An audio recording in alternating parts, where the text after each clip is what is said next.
¿Y si el mayor peligro para tu cerebro no fuera el olvido ocasional que ya empiezas a notar con más frecuencia, sino algo que tienes guardado ahora mismo en tu botiquín?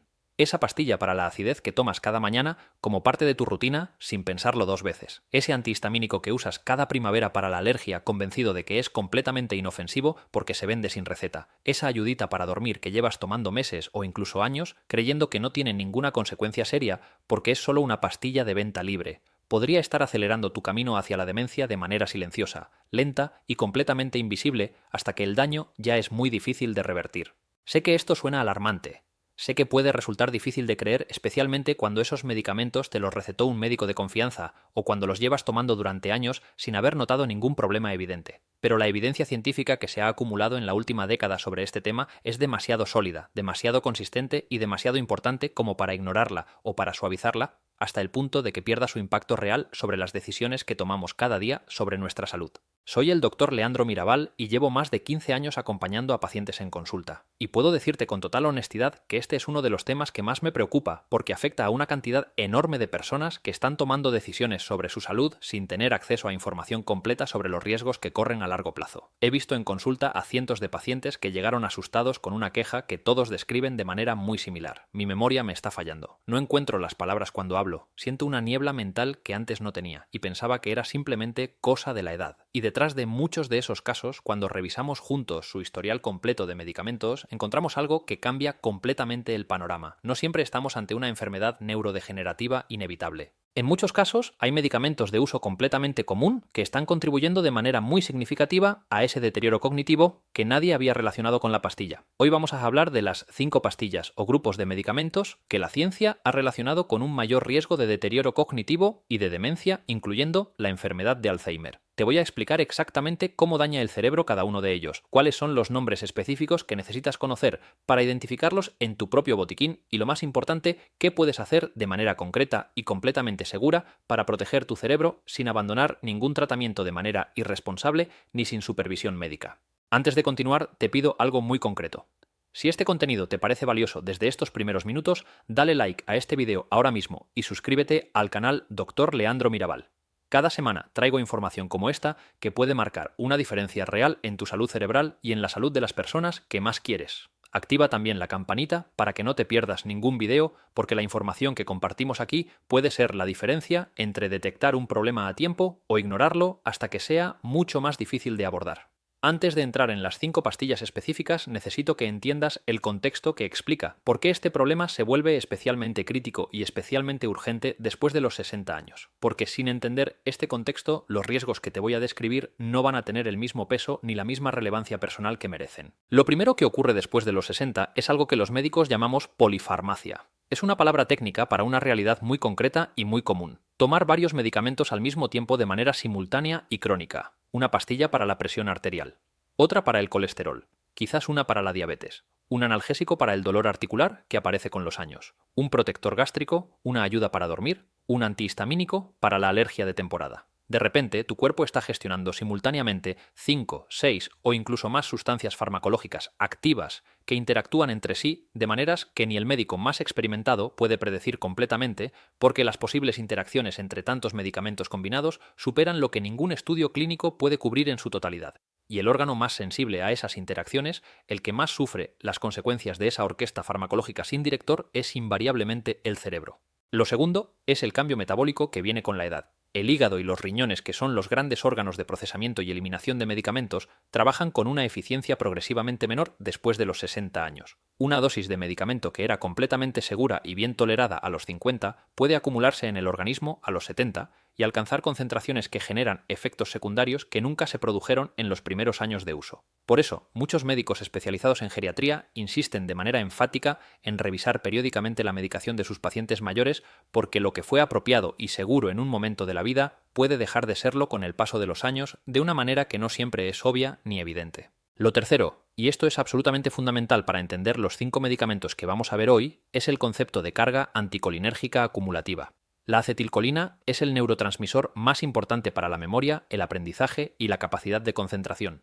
Es el mensajero químico que permite que tus neuronas se comuniquen de manera eficiente para formar recuerdos nuevos, recuperar información almacenada y procesar el mundo que te rodea con claridad y precisión. Sin suficiente acetilcolina disponible, el cerebro literalmente no puede hacer esas funciones con la misma eficiencia. Y los medicamentos anticolinérgicos bloquean de manera directa la acción de este mensajero crítico. El peligro no viene de tomar uno de estos medicamentos en una ocasión puntual. El peligro real y documentado viene de la acumulación. De tomar uno o varios de estos medicamentos de manera repetida durante meses y años, de manera que el bloqueo de la acetilcolina se vuelve crónico, progresivo y cada vez más dañino para el tejido cerebral que depende de ese mensajero para funcionar correctamente. Cuéntame en los comentarios si tomas alguno de los medicamentos de los que vamos a hablar hoy y desde hace cuánto tiempo. Es importante que hablemos de esto abiertamente porque muchas personas están en esta situación sin saberlo y sin que nadie se los haya explicado con claridad. Empezamos con la primera pastilla de nuestra lista y probablemente la más sorprendente de todas por lo completamente inofensiva que parece a primera vista y por la percepción de seguridad que tiene en la mente de la mayoría de personas. Los antihistamínicos de primera generación.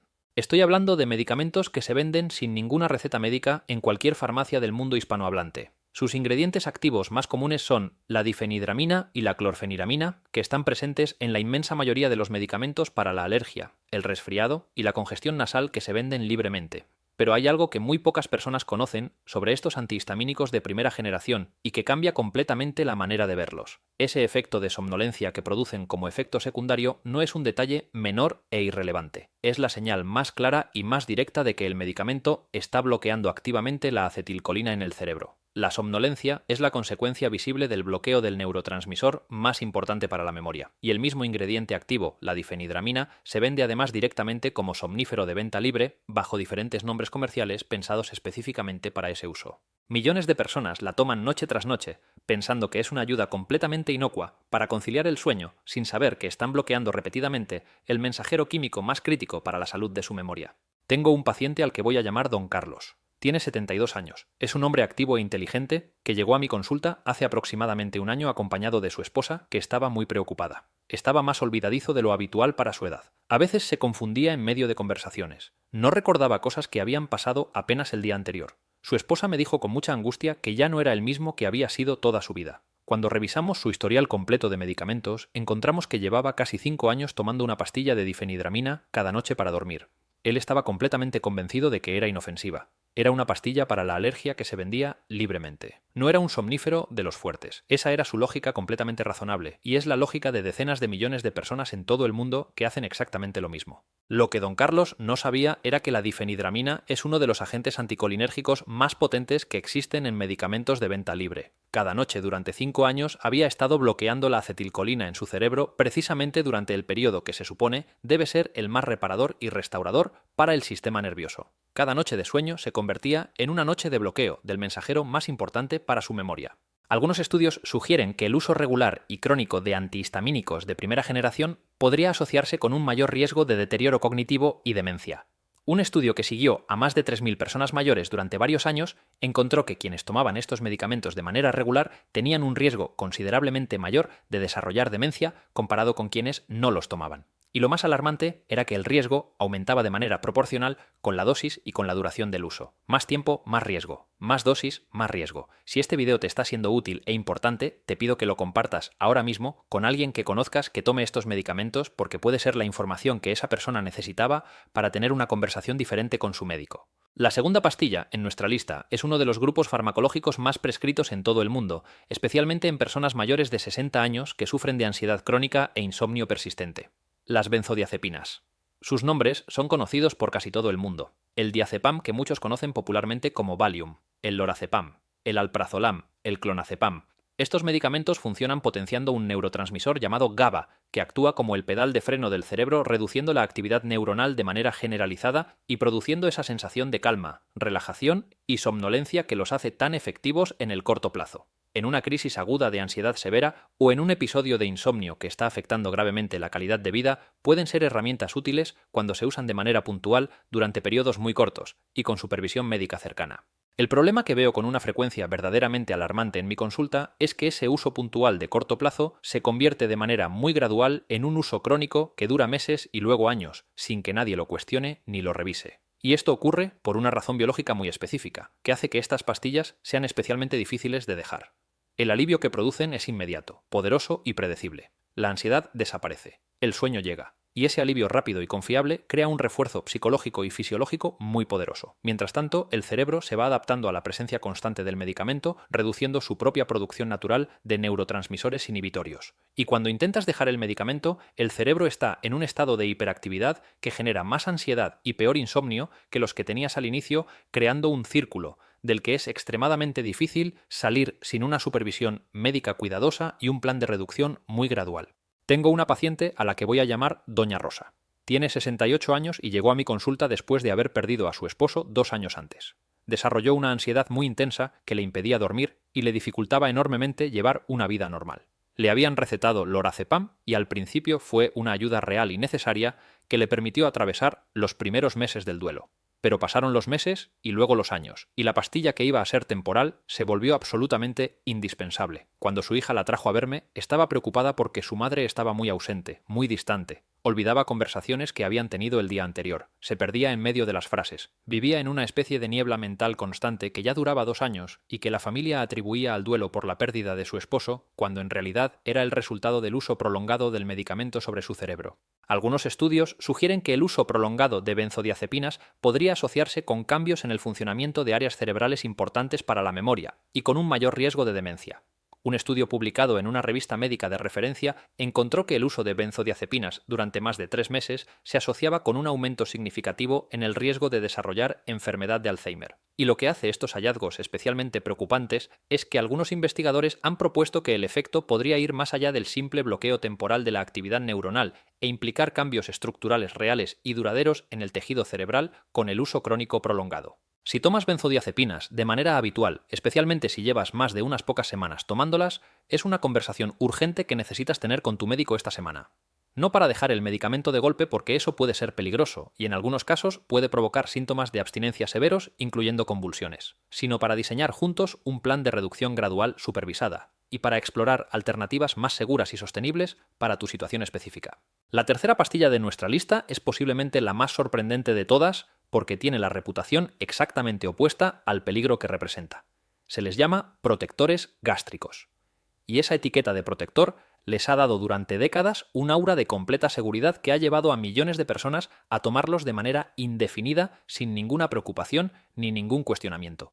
Hablo de los inhibidores de la bomba de protones. Sus nombres son los más reconocidos en cualquier farmacia: el omeprazol, el esomeprazol, el lansoprazol y el pantoprazol. Se usan para tratar la acidez crónica, el reflujo gastroesofágico y las úlceras gástricas y son absolutamente efectivos para ese propósito en el corto plazo. El problema no es su efectividad a corto plazo. El problema es lo que el uso prolongado e indefinido durante meses y años puede hacer sobre la salud cerebral a través de mecanismos que la mayoría de personas que los toman desconoce completamente. El primer mecanismo es la deficiencia de vitamina B12. El ácido estomacal no es un enemigo del organismo, como mucha gente cree equivocadamente. Es una herramienta esencial para muchas funciones digestivas, incluyendo la absorción correcta de nutrientes absolutamente críticos para la salud cerebral. Específicamente, la vitamina B12 requiere de ácido estomacal para ser liberada de los alimentos y absorbida de manera eficiente. Cuando reduces el ácido de manera crónica durante meses y años, la absorción de B12 se reduce significativamente de forma progresiva. Y una deficiencia prolongada de vitamina B12 produce síntomas neurológicos muy específicos que incluyen confusión mental,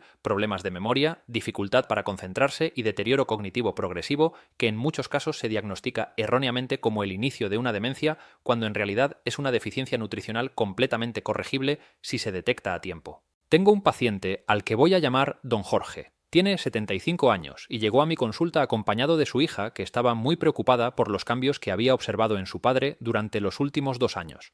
Apatía progresiva, confusión frecuente, problemas de memoria que empeoraban de manera constante. Don Jorge llevaba más de una década tomando omeprazol a diario por un reflujo crónico. Sus análisis de sangre revelaron una deficiencia severa de vitamina B12 que nadie había relacionado con su medicación. Después de varios meses de suplementación supervisada y de trabajar con su médico para reducir y eventualmente retirar el inhibidor de la bomba de protones y manejar su reflujo con cambios en los hábitos de vida, su claridad mental mejoró de manera muy notable. El segundo mecanismo identificado por algunos investigadores es una posible interferencia con los procesos de limpieza cerebral. Algunos estudios sugieren que estos medicamentos podrían interferir con ciertos mecanismos mediante los cuales el cerebro elimina proteínas de desecho, incluyendo las proteínas beta-amiloides que se acumulan en los cerebros de personas con Alzheimer. Si el cerebro no puede eliminar estas proteínas con la misma eficiencia, su acumulación progresiva podría contribuir al desarrollo de la enfermedad, aunque este mecanismo todavía está siendo investigado activamente. Un estudio realizado en Alemania que analizó los datos de más de 70.000 personas mayores encontró que quienes usaban inhibidores de la bomba de protones de manera regular tenían un riesgo considerablemente mayor de desarrollar demencia. Los investigadores fueron cuidadosos en señalar que una asociación estadística no prueba causalidad directa, pero reconocieron que los resultados justificaban una precaución seria, especialmente frente al uso prolongado sin reevaluación médica regular. Si este video te está resultando importante, suscríbete al canal ahora mismo y activa la campanita para que no te pierdas la información que compartimos cada semana, porque proteger el cerebro es una de las inversiones más importantes que puedes hacer en tu salud a largo plazo. La cuarta categoría en nuestra lista es más compleja y la ciencia todavía debate activamente sobre ella, pero es demasiado relevante como para no mencionarla con la claridad que merece. Los antiinflamatorios no esteroideos, cuando se usan de manera crónica y en dosis habituales elevadas para tratar condiciones como la artritis crónica o el dolor articular persistente.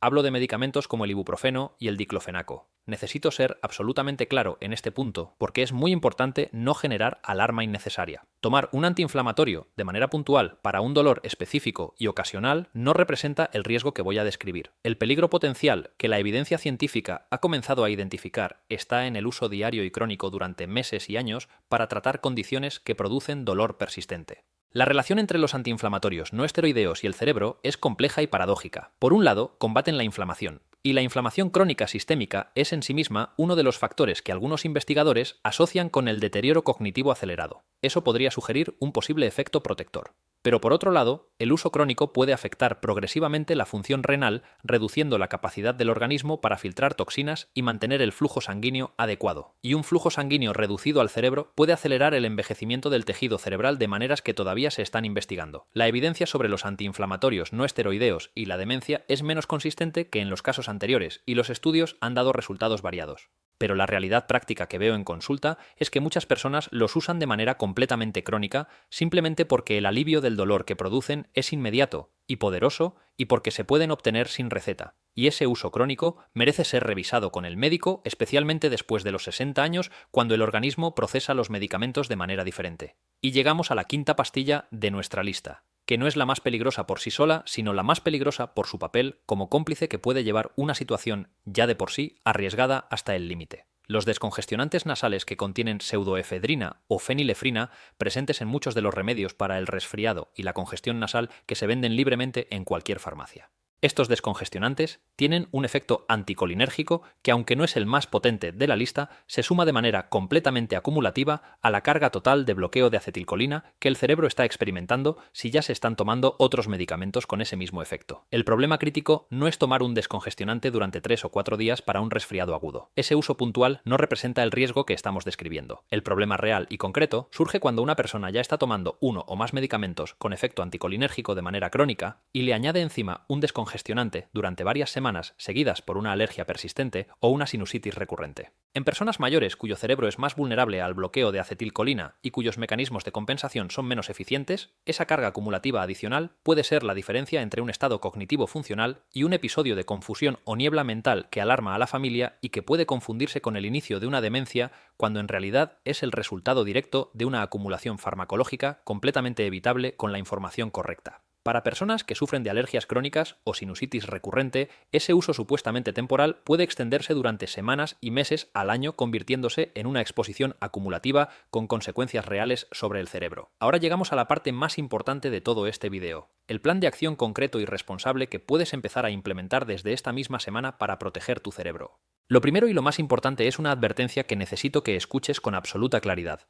Nunca abandones ningún medicamento de golpe por tu cuenta. Esta instrucción es especialmente crítica con las benzodiazepinas, cuya retirada abrupta sin supervisión médica puede provocar síntomas de abstinencia muy severos, incluyendo en casos extremos convulsiones que representan un peligro real para la vida, y aplica igualmente a cualquier otro medicamento que hayas estado tomando de manera crónica y que haya sido prescrito por tu médico. Cualquier cambio en tu medicación debe hacerse siempre con supervisión médica estricta y siguiendo un plan de reducción gradual diseñado específicamente para tu situación personal por alguien que conozca tu historia clínica completa. Lo segundo es convertirte en el detective activo de tu propio botiquín. Tu tarea concreta esta semana es reunir todos los medicamentos que tomas, incluyendo los de venta libre, los suplementos y los remedios que usas de manera ocasional o temporal, y hacer una lista completa anotando para cada uno el nombre del ingrediente activo, no solo el nombre comercial de la marca. El ingrediente activo es la información que te dice realmente qué hace el medicamento y si tiene o no efecto anticolinérgico. Con esa lista completa, ve a tu farmacéutico, que es un profesional de la salud extremadamente valioso en este proceso y que puede ayudarte a identificar cuáles de tus medicamentos tienen carga anticolinérgica y qué alternativas más seguras podrían existir para tu situación.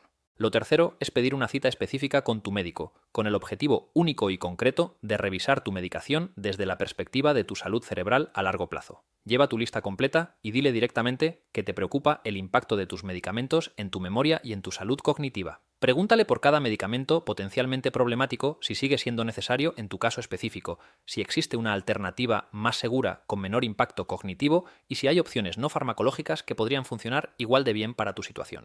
La buena noticia muy concreta es que para la mayoría de estos medicamentos existen alternativas significativamente más seguras. Para la alergia, los antihistamínicos de segunda y tercera generación, como la loratadina, la cetiricina y la fexofenadina, son igualmente efectivos para controlar los síntomas, pero prácticamente no cruzan la barrera hematoencefálica y no producen el bloqueo de acetilcolina que hace a los de primera generación tan problemáticos para el cerebro. Para el insomnio y la ansiedad, la terapia cognitivo-conductual específica para el insomnio ha demostrado en múltiples estudios ser más efectiva que las pastillas a largo plazo, sin producir ninguno de los efectos secundarios cognitivos que acompañan al uso crónico de benzodiazepinas.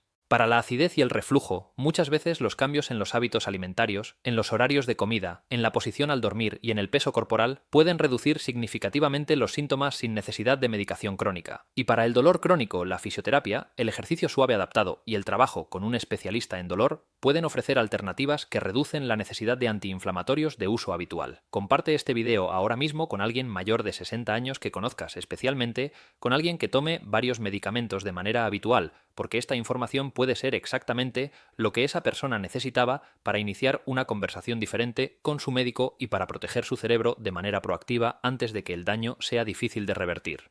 Quiero cerrar este video con un mensaje que considero fundamental y que quiero que te lleves contigo. La pérdida de memoria y el deterioro cognitivo no son siempre destinos inevitables escritos en los genes o en la edad. En muchos casos son el resultado de factores sobre los que tenemos más control del que creemos. Y uno de esos factores son los medicamentos que tomamos de manera crónica, muchas veces con la mejor de las intenciones, pero sin información completa sobre sus consecuencias reales a largo plazo sobre el órgano más importante que tenemos. La información que compartimos hoy no es para generar miedo ni para hacer que desconfíes de la medicina moderna que ha salvado y mejorado innumerables vidas. Es exactamente lo contrario. Es para que puedas tener conversaciones más informadas, más conscientes y más productivas con tu médico, para que puedas ser un participante activo y empoderado en las decisiones sobre tu propia salud en lugar de un receptor pasivo de recetas que nunca se cuestionan ni se revisan porque llevan años establecidas. Tu cerebro es el bien más valioso que tienes sin ninguna duda. Es el archivo de todos tus recuerdos y experiencias, la sede de tu personalidad y tu manera única de ver el mundo, el motor de tus sueños y el instrumento con el que disfrutas de cada momento de tu vida con las personas que más quieres.